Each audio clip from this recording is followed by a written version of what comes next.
નમસ્તે વિદ્યાર્થી મિત્રો, ફરીથી એક વખત તમારું સ્વાગત છે. ધોરણ 12 આંકડાશાસ્ત્ર ભાગ 2 ના અભ્યાસની સફરમાં તમારી સાથે છે રવિ સર.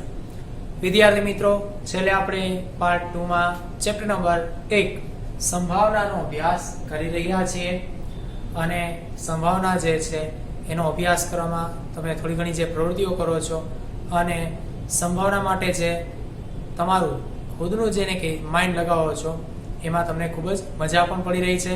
ચલો વિદ્યાર્થી મિત્રો, હજુ આપણે આગળ સંભાવના જે છે એની સફરમાં જઈએ તો છેલ્લે આપણે ગાણિતિક વ્યાખ્યા અનુસાર સંભાવના જે છે એ મેળવી રહ્યા હતા અને એના તમે કોઈ થોડા ઉદાહરણો પણ જોયા, જ્યાં સિક્કો ઉછાળી છાપ કે કાટ મળે તેની સંભાવના, ઓછામાં ઓછી છાપ મળે તેની સંભાવના, કોઈ ઋત્વા નામનો શબ્દ છે એના દ્વારા બનતા બધા અક્ષરોમાં આર પ્રથમ સ્થાને આવે તેની સંભાવના, બે પાસા ઉછાળતા મળતા અંકોનો સરવાળો 7 હોય, 4 કે તેથી મોટો હોય, 1 મળે કે 12 કે તેથી ઓછો મળે વગેરે વગેરે જે છે ઘટનાઓની સંભાવનાઓ તમે મેળવતા ગયા છો અને હવે એની ઉપર તમે સારી એવી પકડ મેળવી પણ લીધી છે.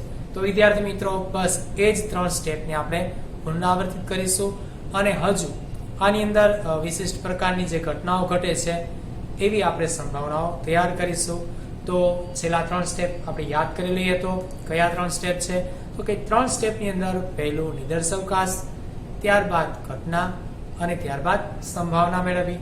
નિદર્શવકાશ તૈયાર છે કે મેળવવાના એ તપાસી લેવું, ત્યારબાદ ઘટના તૈયાર આપેલી છે કે બને છે એ મેળવવાની છે તો એ પહેલા શોધવાની, ત્યારબાદ એના સાનુકૂળ પરિણામ લેશું અને છેલ્લે સંભાવના, એ પણ ગાણિતિક વ્યાખ્યા એમના છેદમાં n મુજબ લઈએ છીએ.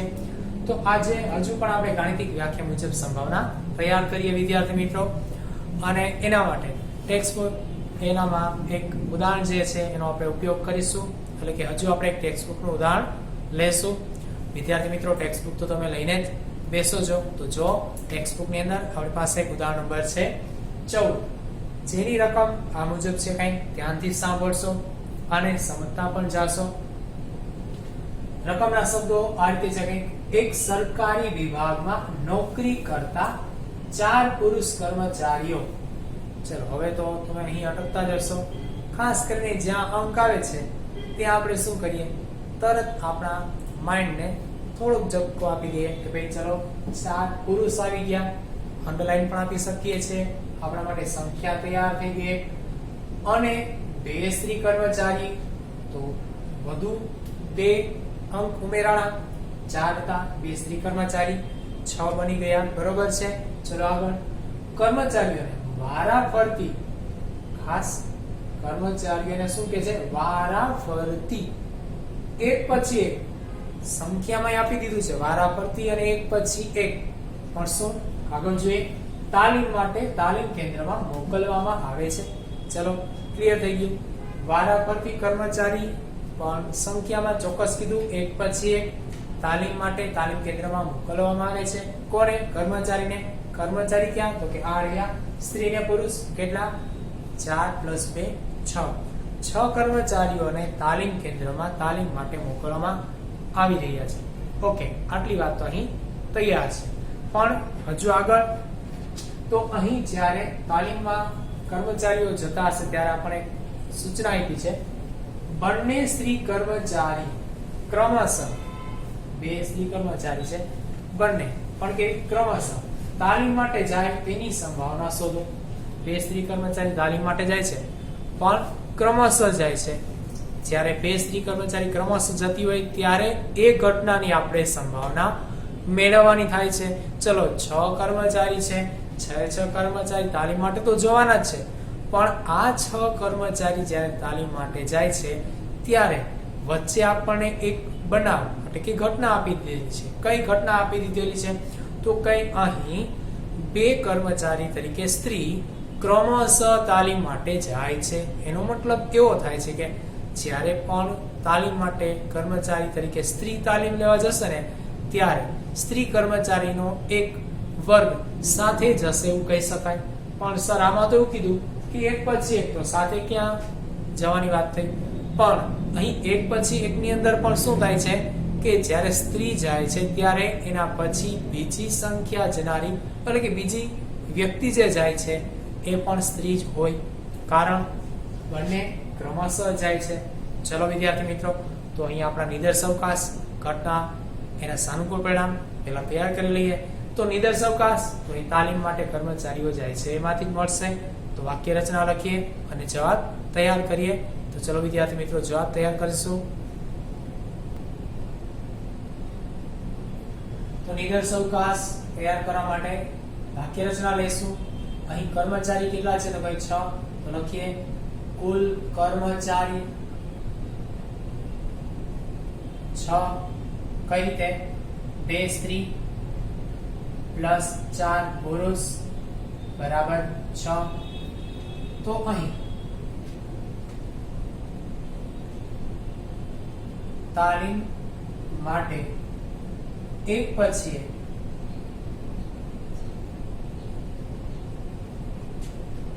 છતાં કર્મચારી ના કુલ પરિણામ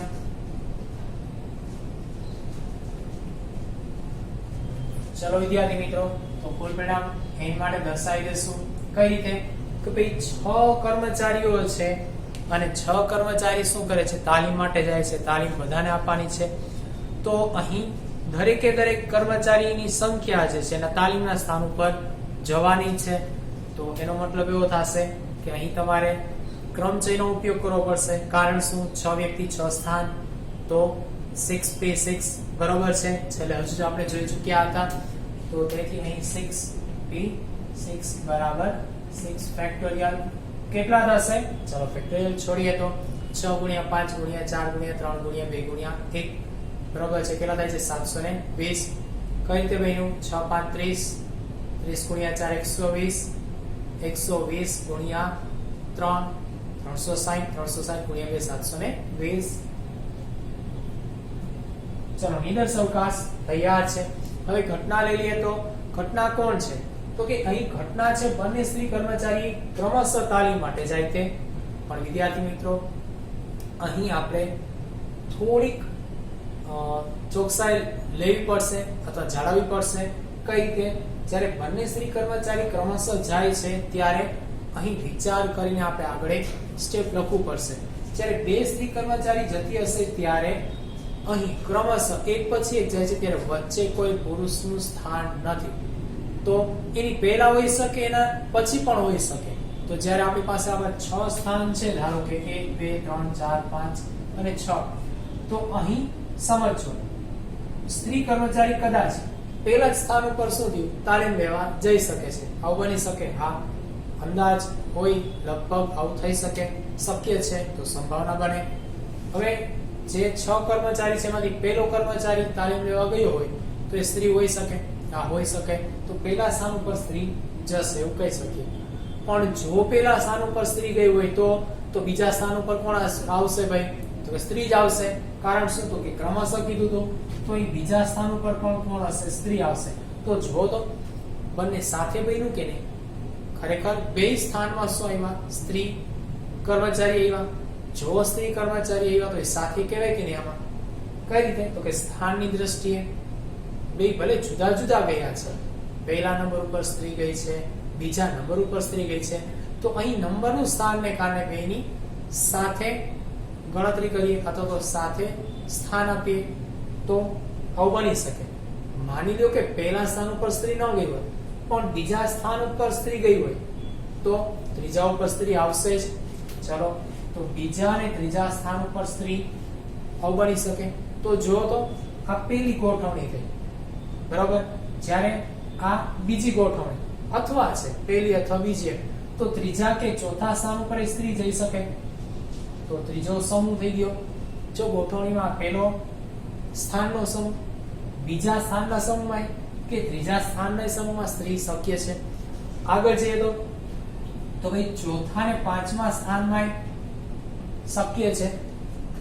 તો જો તો પહેલો સમૂહ, બીજો સમૂહ, ત્રીજો સમૂહ, ચોથો સમૂહ, બરોબર કે?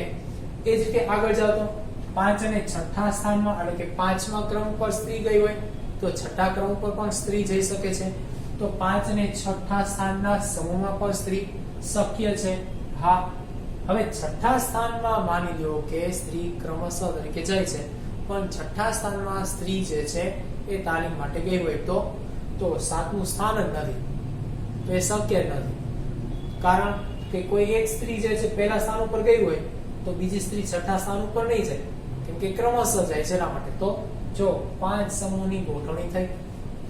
હવે આગળ વધીએ. સ્ત્રી ક્રમશઃ જાય છે એ વસ્તુ સાચી, પણ સ્ત્રી છે કેટલી? 2 સ્ત્રી છે. તો માની લો કે હું A સ્ત્રી અને B સ્ત્રી એવા બે નામ આપી દઉં તો બની શકે કે A પહેલા સ્થાન ઉપર ને B બીજા સ્થાન ઉપર ગઈ હોય. હા, પણ ઊંધું થાય ને કે B નામની સ્ત્રી પહેલા સ્થાન ઉપર અને A નામની સ્ત્રી બીજા સ્થાન ઉપર ગઈ હોય. તો એવું અહીંયા પણ થઈ શકે છે AB અથવા BA, અહીં પણ થઈ શકે છે AB અથવા BA, અથવા તો 4 ને 5 માં પણ એવું થઈ શકે AP ને BA. એનો મતલબ એવો થયો કે તમે 5 સ્થાન બનાવ્યા, પણ ઉપરાંત હજુ આંતરિક અંદરની રચનામાં સ્ત્રી જ્યારે ક્રમશઃ જાય છે ત્યારે એ પહેલી અથવા બીજી કે બીજી અથવા પહેલી એવી રીતના શું થાય છે આંતરિક ગોઠવણીમાં જઈ શકે છે. પહેલી સ્ત્રી પહેલા ક્રમ ઉપર જઈ શકે અથવા તો બીજા ક્રમ ઉપર જઈ શકે. તો એ રીતે બીજી સ્ત્રી પહેલા કે બીજા ક્રમ ઉપર જાય છે. તો એનો મતલબ એવો થશે કે 5 સમૂહની ગોઠવણી અને આંતરિક સ્ત્રીની ગોઠવણી આવું પણ થાય. ચલો, તો હવે આ જે સમૂહ બન્યા એની સંખ્યા મળી ગઈ છે 5. એટલે આ 5 સમૂહની અંદર જઈ શકે છે. પણ બાકીનાનું શું? બાકીનાનું એટલે કોણ? પુરુષોનું શું થયું ભાઈ? તો કે જ્યારે એક સમૂહ આ 5 સ્થાનના સમૂહ રચના એમાંથી કોઈ પણ એક સમૂહમાં સ્ત્રી ગઈ હોય ત્યારે એના સિવાય બાકીના 4 સ્થાનમાં કોણ હશે? પુરુષો હશે. ચલો એને પણ સમજી લઈએ કઈ રીતે બન્યું એમ. ચલો 6 સ્થાન 1 2 3 4 5 ને 6 બરોબર છે. હવે આ જે 6 સ્થાન છે એમાંથી ધારો કે ભાઈ આ પહેલા ક્રમશઃ સ્થાન ઉપર સ્ત્રી આવી એટલે બીજા ઉપર સ્ત્રી આવશે.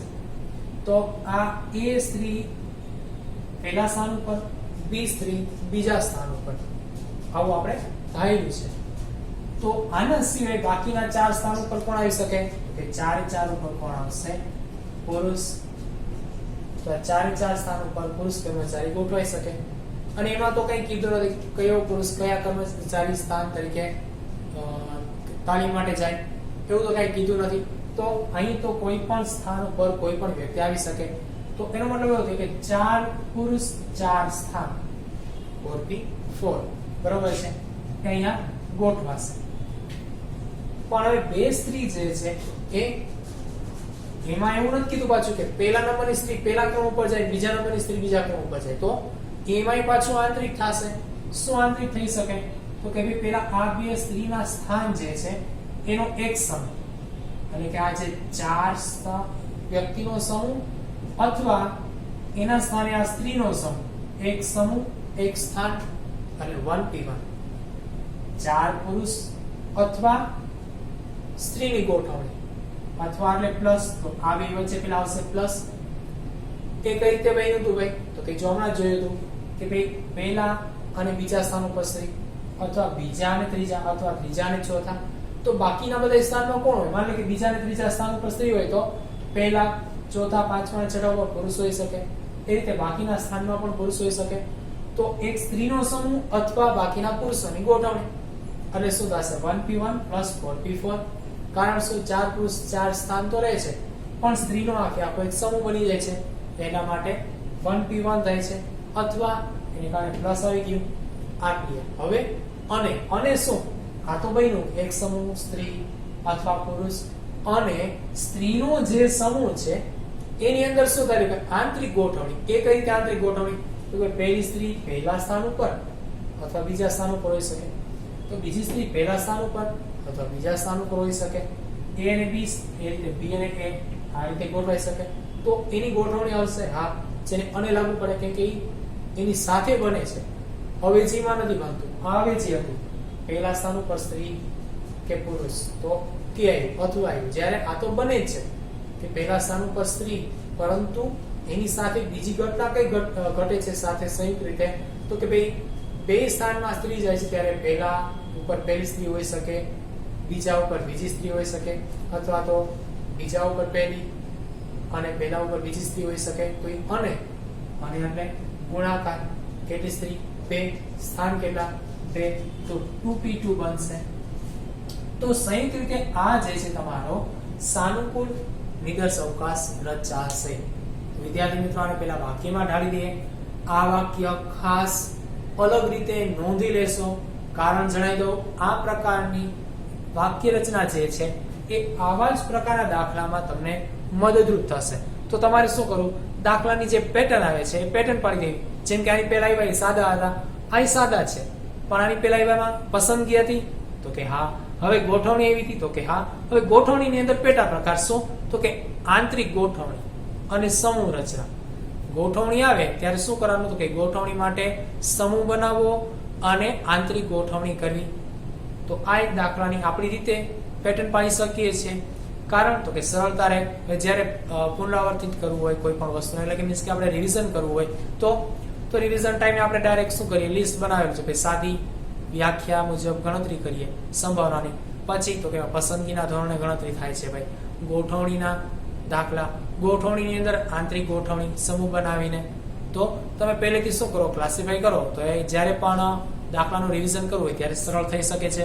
તો મુખ્ય તો ગાણિતિક વ્યાખ્યા મુજબ જ દાખલો જશે, પણ અહીં પેટા સ્ટેપ શું બન્યા? તો ભાઈ સમૂહ આવ્યો અને આંતરિક ગોઠવણી આવી.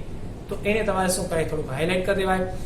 ઉપરના હાસ્યમાં એ દાખલો કરો છો ત્યારે હાઇલાઇટ કરી દેવાય વસ્તુને, અથવા તો તમે આને પેટર્ન બનાવી અલગ કલરથી એ વ્યાખ્યા પદ રચના બનાવી શકો છો. એટલે કે એ વાક્યને તમે તમારી રીતે ડિફાઇન કરી શકો છો અલગ રીતે. ચલો વિદ્યાર્થી મિત્રો, તો પહેલા હું આ વાક્ય રચના આપી લઉં, ત્યારબાદ એને આપણે સાનુકૂળ પરિણામોની સંખ્યામાં લઈ જશું. તો હવે ઘટના એ લઈએ. ઘટના એ, ઘટના એના શબ્દ આપી દઈએ તો બંને સ્ત્રી કર્મચારી તાલીમ માટે જાય તે ઘટના એ. પરંતુ આ જે ઘટના ઘટે છે ત્યારે તમે જોયું કે એક સમૂહ રચાય છે અને એક આંતરિક ગોઠવણી પણ થાય છે. તો એને હવે અહીં દર્શાવી દઈએ અને એના આપણે સાનુકૂળ પરિણામ મેળવી લઈએ. અહીં બંને સ્ત્રી નો એક સમૂહ. વિદ્યાર્થી મિત્રો, આ જે છે એ વાક્ય રચના થોડી હાઇલાઇટ કરી અને અલગ જ્યાં તમને વારંવાર વાંચવા માટે જે મળે એવા અવકાશમાં લખી નાખ્યું. અને હું કૌંસમાં લઈ લઉં છું. ત્યારે અહીં બંને સ્ત્રીનો એક સમૂહ અથવા પુરુષ ની ગોઠવણી. જો સારી ભાષામાં દર્શાવી દીધું. હવે અહીં જે મેં વાક્ય રચના આપી છે એમાં સ્ત્રી ને પુરુષ છે. આવું અલગ અલગ બીજી જગ્યાએ પણ હોઈ શકે છે. ચલો શબ્દને પેલા પૂર્ણ કરીએ, પછી આગળ એવા ઉદાહરણો પણ સમજતા જઈએ. બંને સ્ત્રીઓનો એક સમૂહ અથવા પુરુષની ગોઠવણી. અને હવે કોની વાર એવી આંતરિક ગોઠવણી. અને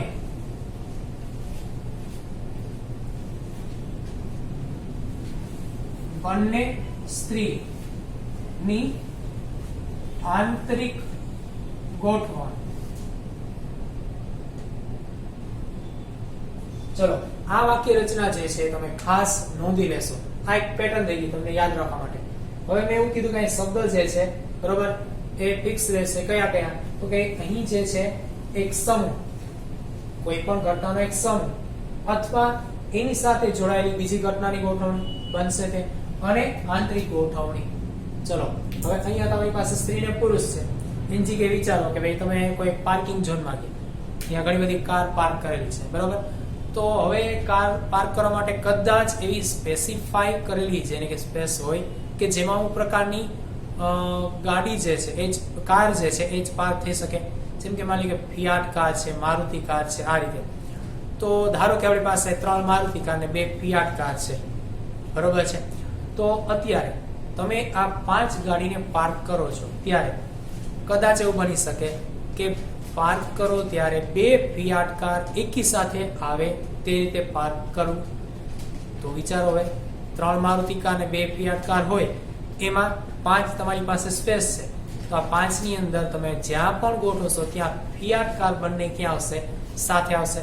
કદાચ પહેલા બીજા નંબર ઉપર આવી શકે, હા, બીજા ત્રીજા ઉપર, હા, ત્રીજા ચોથા ઉપર અને ચોથા પાંચમા ઉપર. પણ ફિયાટ કાર પહેલા અને પાંચમા ક્રમ ઉપર નહીં આવે, કારણ કે જુદી પડશે નહીં, સાથે જ રહેશે. તો જો સાથે આવી તો સમૂહ થઈ ગયો, તો 2 સ્ત્રી, 2 ફિયાટ કાર સાથે આવી. હવે 3 મારુતિ કાર એ સાથે નથી આવતી, કોઈ પણ રીતે આવી શકે છે, બરોબર. તો અહીં 4 પુરુષ એ રીતે ગોઠવાશે, જે રીતે તમે 3 મારુતિ કારને બાકીના 3 સ્થાન ઉપર ગોઠવી શકો છો. પણ ફિયાટ કાર જ્યાં ગોઠવી છે ત્યાં ફિયાટ કાર 2 છે, એ તો ભાઈ આંતરિક રીતે ઇન્ટરનલ ગોઠવાઈ શકે, પહેલી પહેલા ઉપર, બીજી બીજા ઉપર, અથવા બીજી પહેલા ઉપર અને પહેલી બીજા ઉપર. તો એની આંતરિક ગોઠવણી. તો વિદ્યાર્થી મિત્રો આ રીતે પણ બની શકે છે. ચલો હજુ એક ઉદાહરણ લઈએ. તો કદાચ શાળાની અંદર 7 વિદ્યાર્થીઓ છે, જેમાં 3 છોકરીઓ અને 4 છોકરાઓ છે. 7 વિદ્યાર્થીઓને આપણે એક હરોળમાં બેસાડવા છે. તો અહીં 3 વિદ્યાર્થીની એકી સાથે સ્થાન લે. તો વિદ્યાર્થીઓ જે ગોઠવાશે એમાં જ્યારે પણ છોકરીઓ બેસે છે શું કરે છે? 3 સીટ એકી સાથે લે છે. તો થઈ ગયો 3 સીટનો એક સમૂહ.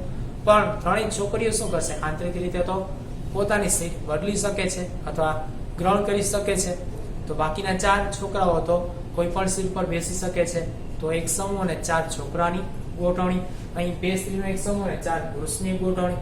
એ રીતે પેલી 2 ફિયાટ કારનો એક સમૂહ અને 3 મારુતિ કારની ગોઠવણી. તો આ વાક્ય રચના પ્રમાણે આ દાખલાની પેટર્ન આપણે બનાવી શકીએ છીએ. ચલો વિદ્યાર્થી મિત્રો, તો આ પેટર્ન માટે આ વાક્ય રચના તમારે યાદ રાખી લેવી, જેને કારણે તમે જ્યારે પણ રિવિઝન કરો ત્યારે આ દાખલો ફટાફટ તમને આવડી જશે. તો આ રીતના દાખલો હવે આવડી જશે. ચલો તો એ ગણતરી તરફ જઈએ.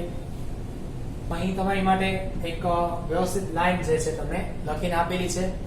હવે અહીં મેં રકમને અનુસરીને આ જે છે વાક્ય રચના લખેલી છે. હમણાં આપી તમને પહેલા એ વાક્ય રચના સામાન્ય છે, જે દરેક જગ્યાએ તમે ઉપયોગ કરી શકો છો, એટલે કે જુદા જુદા દાખલાઓ પ્રમાણે.